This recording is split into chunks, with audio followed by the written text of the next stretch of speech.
E se a chave para a gente entender a nossa própria sociedade estivesse num personagem de mais de 100 anos que nunca falou uma palavra? Pois é, para quem já acompanha o trabalho do historiador Everton Sanches, hoje a gente vai mergulhar fundo na pesquisa de pós-doutorado dele, que faz exatamente essa conexão, uma conexão que é no mínimo surpreendente.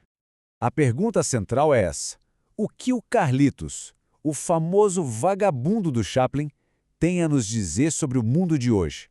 Sabe, o mundo de internet, de caos, de tanta informação, parece uma viagem no tempo, né? Mas a análise do Sanches mostra que essa ponte não só existe, como é fundamental para a gente se entender. E é bom deixar claro, o Sanches não está só fazendo uma análise de filmes antigos. Ele está usando o Carlitos como uma espécie de lente de aumento para investigar um sentimento que está no ar, que muita gente compartilha. Essa sensação de falta de sentido no mundo. Então, vamos lá. Primeiro, é preciso entender o diagnóstico da nossa época. A gente vive na era da informação, conectados o tempo todo, mas ao mesmo tempo parece que tem um vazio. E para entender o porquê disso, a pesquisa vai buscar sociólogos de peso, como Zygmunt Bauman, que foi um cara que pensou muito sobre as contradições do nosso tempo. E aqui está o grande paradoxo que o Bauman apontou. A globalização, que em tese deveria nos unir, na verdade acaba nos separando. Ela cria um abismo enorme entre quem pode e quem não pode, tornando quase impossível a gente construir um senso de propósito que funcione para todo mundo. Essa divisão fica muito clara aqui.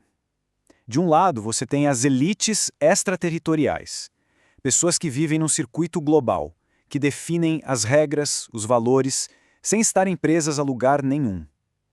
E do outro, a imensa maioria, as populações localizadas, que ficam ali presas na sua realidade local, perdendo o poder de criar o próprio sentido e basicamente consumindo o que vem de cima.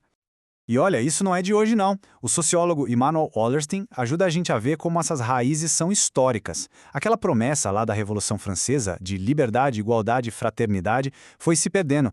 No fim das contas, em vez de um mundo mais justo, o sistema que a gente criou só aumentou as desigualdades. E é aqui que a gente chega no coração da pesquisa do Sanches. Se liberdade e igualdade sozinhas não deram conta do recado, qual foi a peça que a gente deixou para trás? Qual é o elemento que está faltando nesse quebra-cabeça todo? Todo mundo conhece esse lema, né? A grande promessa de um mundo novo. Liberdade, igualdade, fraternidade. Só que a história mostra que a gente não deu o mesmo peso para essas três palavras. O Wallerstein diz que a fraternidade foi tratada como um detalhe, um acréscimo piedoso, sabe? Uma coisa bonita de se dizer, mas que na prática ninguém levou muito a sério. E o grande pulo do gato da pesquisa é mostrar que, na verdade, a fraternidade é a cola. Sem ela, a busca por liberdade e igualdade vira uma briga de todo mundo contra todo mundo. Certo, mas e aí? Como é que a gente resgata um ideal tão importante, mas tão esquecido? A pesquisa não para no diagnóstico. Ela também propõe um método, um jeito de pensar para a gente chegar numa solução. Essa ferramenta é a interdisciplinaridade. O nome pode parecer complicado, mas a ideia é bem simples na verdade. Para entender problemas complexos como esse, a gente não pode ficar preso cada um na sua caixinha de conhecimento. A gente precisa juntar o que a história, a sociologia, a economia e principalmente o que a arte tem a dizer. Só que, claro, não é tão fácil assim. Como o pesquisador Simon Schwartzman aponta, cada área do saber tem suas próprias regras, suas tribos. Fazer essa galera toda conversar exige humildade, exige um esforço real para superar as barreiras, exige no fundo uma espécie de fraternidade intelectual. E é agora que a mágica acontece. É aqui que tudo se conecta e a gente volta para o nosso vagabundo. A obra de Charles Chaplin é o estudo de caso perfeito, o lugar onde a gente consegue ver a interdisciplinariedade e a fraternidade acontecendo na prática. Olha que genial essa descrição do próprio Chaplin. Ele diz que o Carlitos é um mosaico. Um vagabundo, um cavalheiro, um poeta, um sonhador. Ou seja, ele não é uma coisa só. E para entender um personagem tão complexo, a gente precisa de várias lentes. Pensa só. Para sacar a genialidade do Chaplin, tem que olhar a obra dele por todos esses ângulos.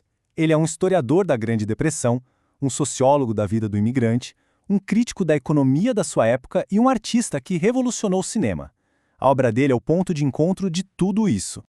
E aí, quando a gente junta todas essas peças, o que a gente descobre? A gente vê que, mesmo sendo esmagado pelo sistema, o Carlitos nunca encontra sentido na gana ou no poder. Ele encontra sentido justamente naquele ideal que a gente esqueceu, na fraternidade, na simples conexão com outro ser vivo. E os filmes estão cheios de exemplos emocionantes. Em O Garoto, ele adota uma criança abandonada. Em Vida de Cachorro, seu melhor amigo é um vira-lata. Em tempos modernos, no meio daquele caos industrial, ele constrói uma família improvisada. São pequenos gestos de cuidado que se tornam o centro de tudo. E é assim que a análise se fecha de forma brilhante. O trabalho de Chaplin mostra que, num mundo que nos divide e nos deixa sem rumo, o ato de cuidar do outro, de criar um laço, isso não é só um gesto bonitinho, é um ato radical. É uma forma de construir sentido onde parece que não existe mais nenhum. No fim das contas, a pesquisa do Everton Sanches nos deixa com essa reflexão. O Carlitos nos mostra que o sentido não está em grandes teorias, mas em gestos de solidariedade e na nossa capacidade de ver o mundo de um jeito mais complexo, mais humano.